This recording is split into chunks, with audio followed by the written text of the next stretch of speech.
कराग्रे वसति लक्ष्मी करमूले सरस्वती करमध्ये तु गोविन्द प्रभाते करदर्शनम्।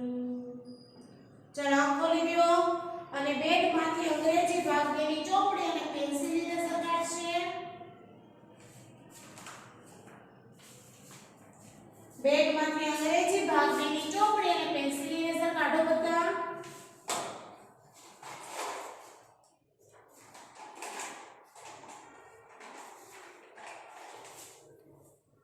ખોલું એમાં અંગ્રેજીમાં તમારે page number 40 V for van van જોઈ છે ને તમે સરસ। જો તમારા ચિત્રમાં અહીં આપેલી છે વેન અને વેન કહેવાય શું કહેવાય વેન V for વેન વાળું પેજ આપણે ખોલવાનું છે।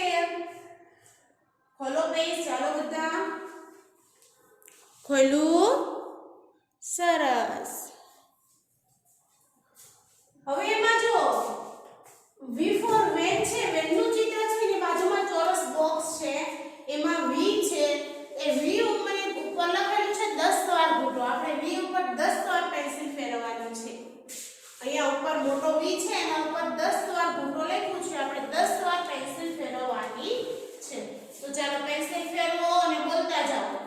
આ ઉપર V આપેલો છે ને તમારે એના ઉપર પેન્સિલ ફેરવવાની છે ઓકે અને બોલતું જવાનું છે V for વેન।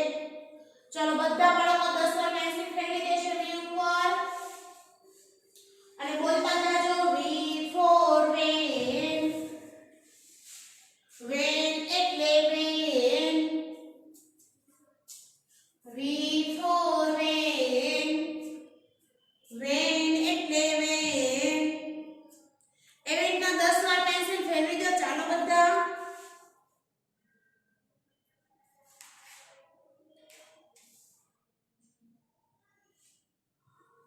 चलो फेरवी पेंसिल वेरी गुड। હવે અહીંયા આવી જાઓ। હવે જો અહીંયા આવી બે લાઈન ટપકાવાળી આપેલી છે તમારી ચોપડીમાં સરસ। તો આપણે સૌથી પહેલા ટપકાવાળી લાઈન છે તેના ઉપર પેન્સિલ ફેરવીશું અને પછી નીચે જાતે લખીશું અને બોલતા જશું ઓકે।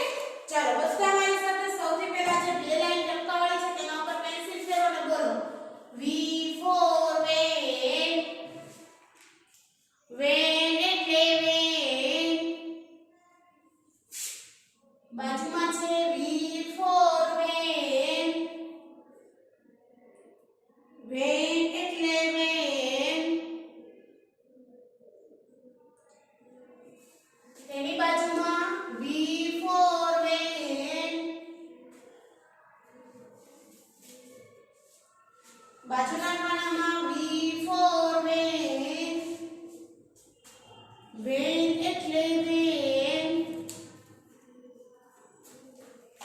તેની બાજુમાં V for વેન વેન એટલે વેન બાજુમાં V for વેન। ચલો પહેલી લાઈન ઘૂંટાઈ ગઈ તેના પછીની બીજી લાઈન ટપકાવાય તેના ઉપર પેન્સિલ ફેરવો V for વેન તેની બાજુના ખાનામાં V for વેન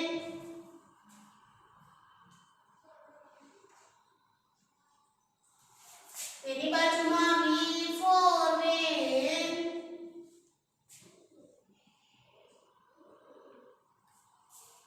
તેની બાજુમાં V for વેન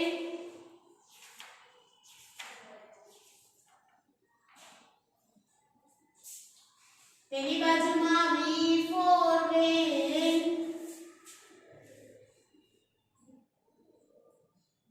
ત્યાર પછી તેની બાજુમાં V for વેન। ચલો ટપકાવાળી લાઈન બાકી હોય તો તે પૂરું કરે।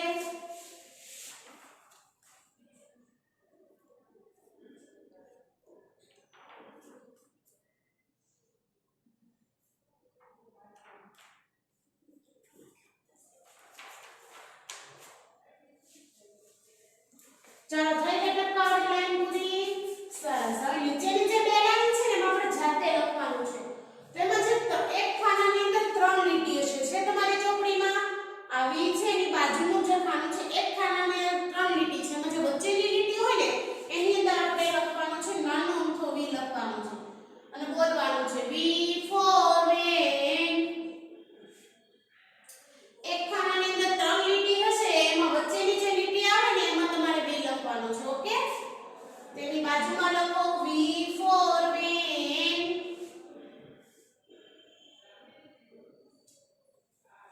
તેની બાજુમાં વી ફોર વેન.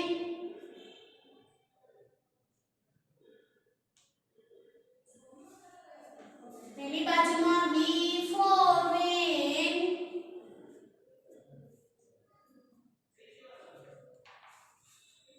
તેની બાજુમાં વી ફોર વેન.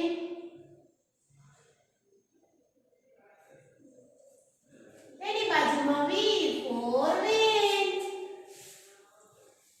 ચલો ત્રીજી લીટી પૂરી થઈ ગઈ બધાને. હવે ચોથી લીટી વી ફોર વેન. એમાં પણ એક ખાનામાં ત્રણ લીટી હોય એમાં વચ્ચેની લીટીમાં લખો વી ફોર વેન. તેની બાજુમાં વી ફોર વેન. તેની બાજુમાં V for van.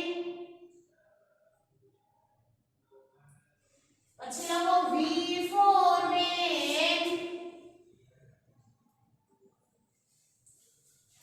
V for van. બાજુમાં વી ફોર વેન. ચલો લખાઈ ગયું. સરસ. હવે એની નીચે જો કેપિટલ વી અને સ્મોલ વી બંને સાથે આપેલું છે. તો એની જે ટપકાવાળી લાઈન છે તેના ઉપર પેન્સિલ ફેરવીએ. ચાલો કેપિટલ વી. આમાં શું કરવાનું આપણે કેપિટલ વી પછી સ્મોલ વી. તેની બાજુમાં કેપિટલ વી સ્મોલ વી. ત્યાર પછી છે તેની બાજુમાં કેપિટલ વી સ્મોલ વી.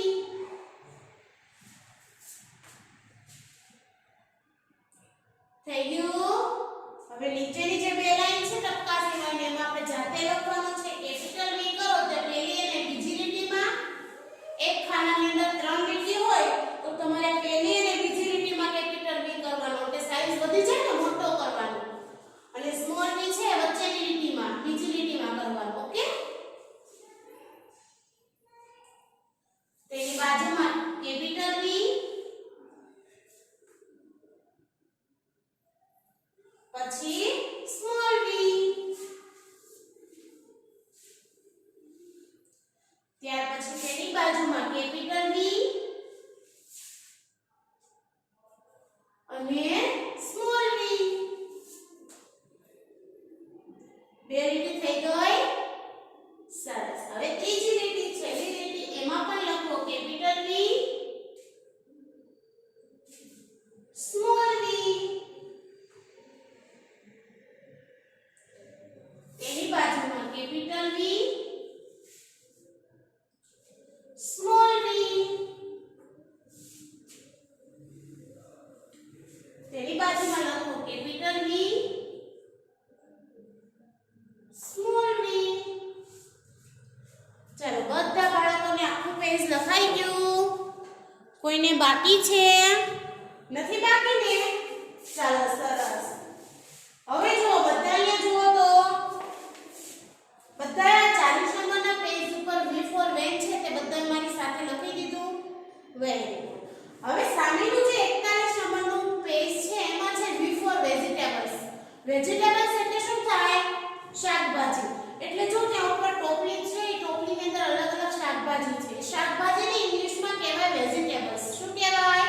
વેજીટેબલ્સ. તો એ વેજીટેબલ્સ વાળો પેજ છે તે તમારે ઘરે કરવાનું છે હોમવર્ક. ઓકે, હવે તેના પછીનું પેજ ખોલો. ચોગડે બગડે 42 નંબરનું પેજ ખોલો. એ પેજ ઉપર છે W ફોર વોચ. વોચ એટલે શું થાય? ઘડિયાળ, તમે હાથમાં ઘડિયાળ પહેરો છો એને વોચ કહેવાય. શું કહેવાય? વોચ.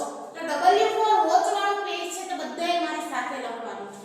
તો એમાં પણ ઉપર ચોરસ બોક્સ છે ઘડિયાળની બાજુમાં તે ટક્કાવાળો W આપેલો છે તેના ઉપર લખેલું છે 10 વાર ઘૂંટો.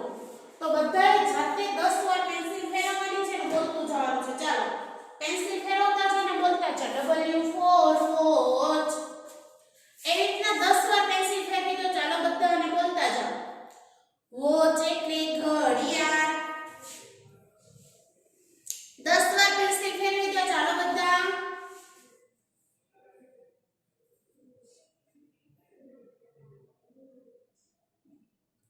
ફેરવી. ચાલો વેરી ગુડ. હવે છે નીચે બે લીટી આપેલી છે તે ટક્કાવાળી છે. આપણે તેના ઉપર પેન્સિલ ફેરવીએ અને બોલતા જઈએ W ફોર વોચ. વોચ એટલે ઘડિયાળ. તેની બાજુમાં W ફોર વોચ. વોચ એટલે ઘડિયાળ. W for watch. બાજુમાં છે W ફોર વોચ.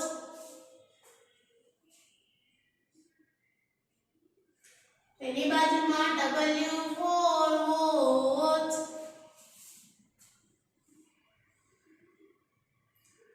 ત્યાર પછી તેની બાજુમાં W ફોર વોચ. ચાલો પહેલી ટક્કાવાળી લાઈન ઉપર પેન્સિલ ફેરવી દીધી. હવે બીજી લાઈન ઉપર પેન્સિલ ફેરવો. બોલતા જાઓ W ફોર વોચ. વોચ એટલે ઘડિયાળ. બાજુમાં છે W ફોર વોચ. તેની બાજુમાં W ફોર વોચ. તેની બાજુમાં W ફોર વોચ.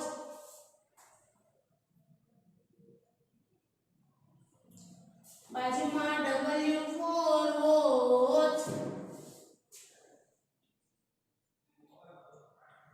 તેની બાજુમાં W ફોર વોચ. વોચ એટલે ઘડિયાળ. ચાલો ટક્કાવાળી લાઈન ઉપર પેન્સિલ ફેરવી દીધી. હવે બાજુની જે બે લાઈન છે તે નીચેની જે બે લાઈન છે તે જાતે લખીને બોલતા જઈએ.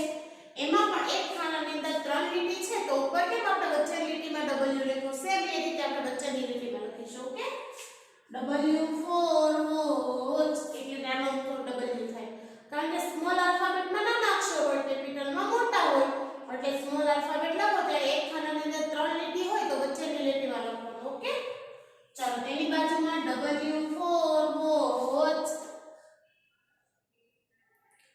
તેની બાજુમાં W ફોર વોચ. તેની બાજુમાં W ફોર વોચ.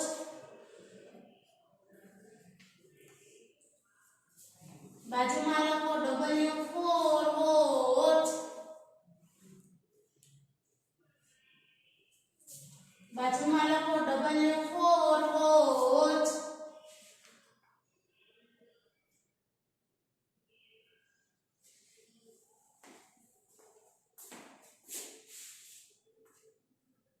લખો સરસ.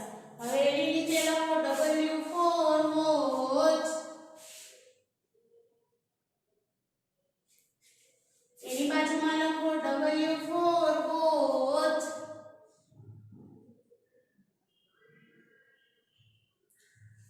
પછી લખો W ફોર વોચ. વોચ એટલે ઘડિયાળ. બાજુમાં લખો W ફોર વોચ.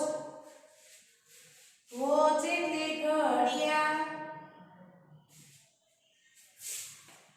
ફરીવાર લખો બાજુમાં W ફોર વોચ. વોચ એટલે ઘડિયાળ. તેની બાજુમાં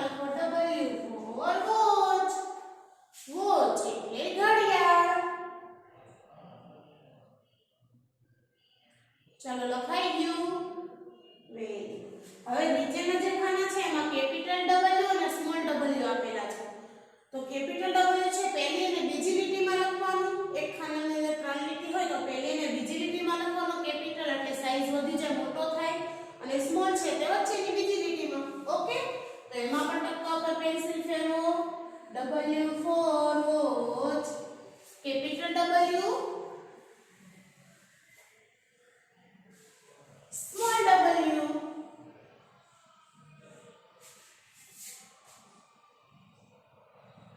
તેની બાજુમાં કેપિટલ W,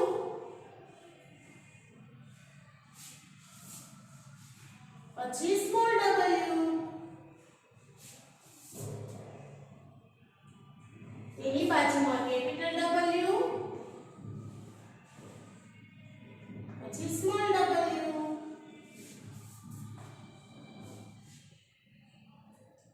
ચાલો પેન્સિલ ફેરવાઈ ગઈ. Very good. હવે જો નીચેની બે લાઈન છે એમાં આપણે જાતે લખીએ. એમાં પહેલી અને બીજી લીટીમાં કેપિટલ W કરો. પછી વચ્ચેની જે બીજી લીટી છે એમાં સ્મોલ w.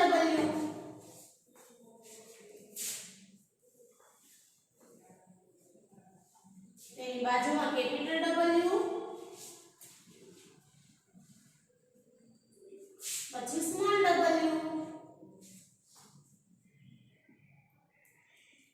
તેવી જ રીતે તેની બાજુમાં કેપિટલ W, પછી સ્મોલ w.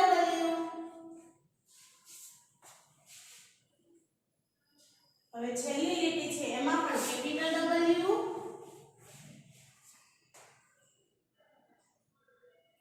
પછી સ્મોલ w લખો.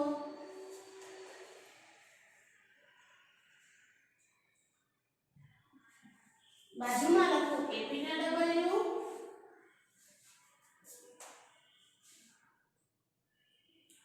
Small w.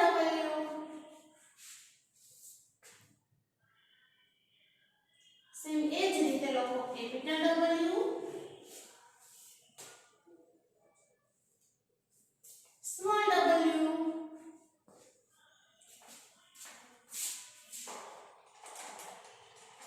ચાલો બધા બાળકોને W for watch વાળો પેજ પૂરું થઈ ગયું. બધાને લખાઈ ગયો આખું પેજ. સરસ. હવે બધા બાળકો છે ને મારી સાથે બોર્ડ પર ધ્યાન આપશે. હોમવર્ક આપું છું તેમાં